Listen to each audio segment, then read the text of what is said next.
नमस्कार, फाइटर समाचार में आपका स्वागत है। पेश आज 26 जून शाम 7 बजे राजस्थान की खास खबरें। स्टेट फोरेंसिक साइंस लेबोरेटरी ने प्रदेश की पहली वॉइस सैंपलिंग जांच की रिपोर्ट एसीबी को भेज दी है।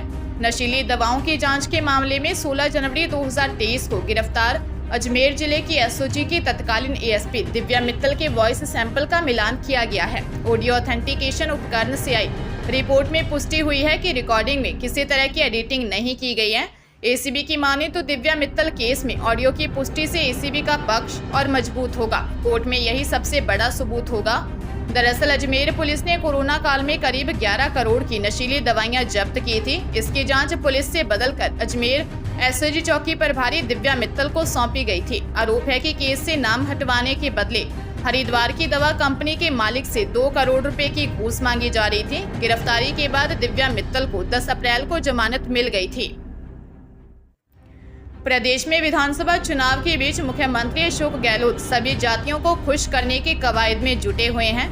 पहले जाट समाज को खुश करने के लिए श्री तेजाजी बोर्ड और उसके बाद राजपूत समाज के वोट बैंक को शादी के लिए श्री महाराणा प्रताप बोर्ड के गठन के बाद अब यादव समाज को खुश करने के लिए सीएम गहलोत ने श्री कृष्ण बोर्ड का गठन करने की घोषणा की है। इसके साथ मुख्यमंत्री ने सेना में अहीर रेजिमेंट के गठन की मांग का समर्थन करते हुए केंद्र सरकार को पत्र लिखने की भी घोषणा की है।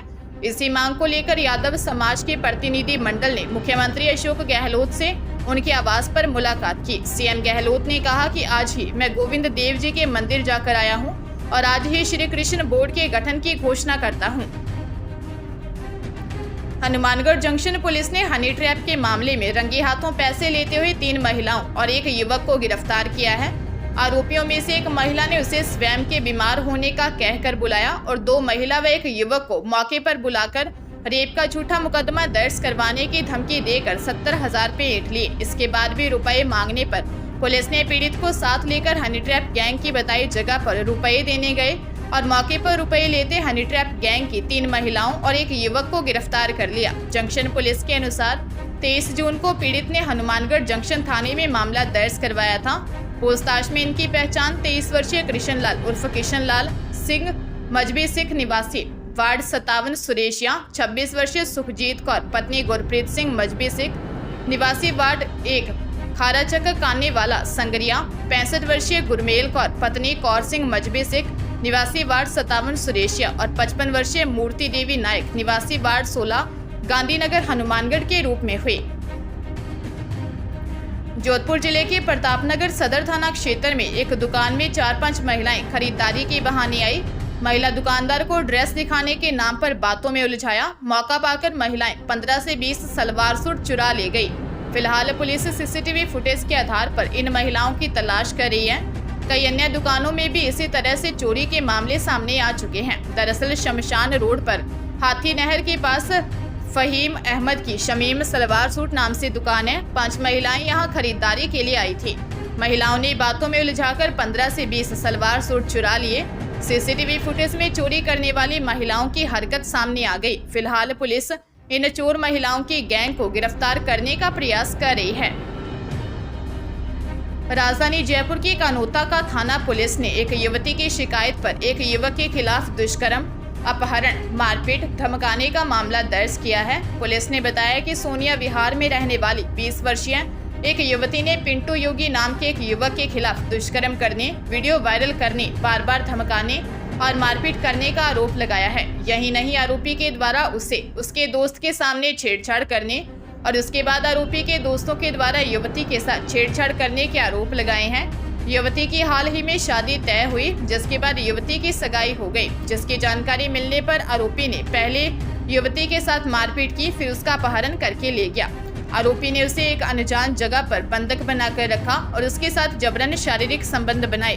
पीड़िता ने कई बार आरोपी के चंगुल से भागने का प्रयास किया, लेकिन आरोपी ने उसे जाने नहीं दिया। इस दौरान पीड़ित के साथ आरोपी ने कई बार दुष्कर्म किया। पुलिस मामले की जांच कर रही है। कोटा जिले में नेशनल हाईवे नंबर 27 पर भौरा और सिमलिया टोल के बीच में कार और ट्रॉले के बीच भिड़ंत हो गई। हादसे में एक व्यक्ति की मौत हो गई, जबकि 5 लोग घायल हो गए। घायलों को इलाज के लिए कोटा भेजा गया है। थानाधिकारी उमेद सिंह ने बताया कि कोटा जिले के इटावा निवासी 50 वर्षीय वर्धमान जैन अपने परिवार के साथ 12 से कोटा आ रहे थे। साथ ही ट्रॉला भी 12 से छबड़ा से ही कोटा की तरफ आ रहा था। कार ने भौरा क्रॉस करने के बाद टोल प्लाजा के पहले ट्रॉले को ओवरटेक किया। इस दौरान ट्रॉले से उनकी भिड़ंत हो गई। कार चालक वर्धमान जैन की मौके पर ही मौत हो गई, जबकि कार में सवार भवानी शंकर कुशवाहा, अंजना जैन, भाई मनोज जैन, 2 बच्चे अरिहंत और गौरव जैन भी घायल हो गए। ट्रॉला चालक मौके से फरार हो गया, जबकि खलासी को पुलिस ने हिरासत में ले लिया। पुलिस ने ट्रॉले को जब्त कर मामले की जांच शुरू कर दी है। जोधपुर जिले के भोपालगढ़ में बाड़ा कला में महंगाई राहत शिविर में गांव के 48 वर्षीय घनश्याम दयामी ने शादी करवाने की मांग को लेकर आवेदन सौंपा। वीडियो भगवान राम खोजा ने बताया कि दमामी द्वारा आवेदन पाकर अधिकारी भी हैरान हो गए। आवेदन में घनश्याम जाति दमामी ने आयु का हवाला देते हुए कहा कि उनकी उम्र गुजर रही है, अब उनको खाना बनाने, कपड़े धोने और जीवन यापन में भारी समस्या आ रही है, जिसके चलते वो मानसिक रूप से भी परेशान है। अगर उनकी शादी हो जाती है तो इन समस्याओं से छुटकारा मिल जाएगा, साथ ही जिंदगी आराम से कट जाएगी। उन्होंने प्रशासन और शिविर प्रभारी से योग्य लड़की से शादी करवाने का आदेश करवाने की मांग की। घनश्याम ने बताया कि वो 4 भाइयों में तीसरे नंबर का है। उसके माता पिता और दोनों बड़े भाई की मौत हो चुकी है। उसके गांव वालों ने कहा कि मुख्यमंत्री अशोक गहलोत सभी की मांगे पूरी कर रहे हैं, तो तुम्हारी मांग भी पूरी करेंगे। गांव वालों के कहने पर उसने योग्य वधू को ढूंढकर शादी करवाने की मांग का आवेदन किया।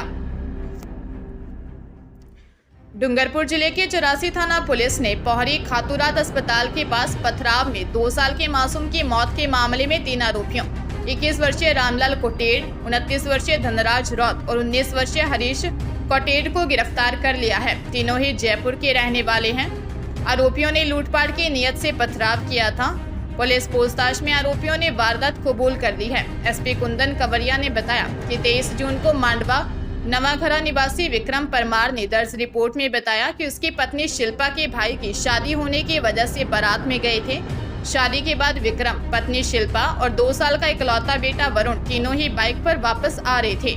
पोहरी खातूरात पीएचसी के पास आते ही रास्ते में 2 बाइक लेकर खड़े 6 से 7 बदमाशों ने उनकी बाइक को रोकने का प्रयास किया और पत्थर मारे। पत्थर मासूम वरुण के सिर पर लगा, जिससे मासूम की मौत हो गई।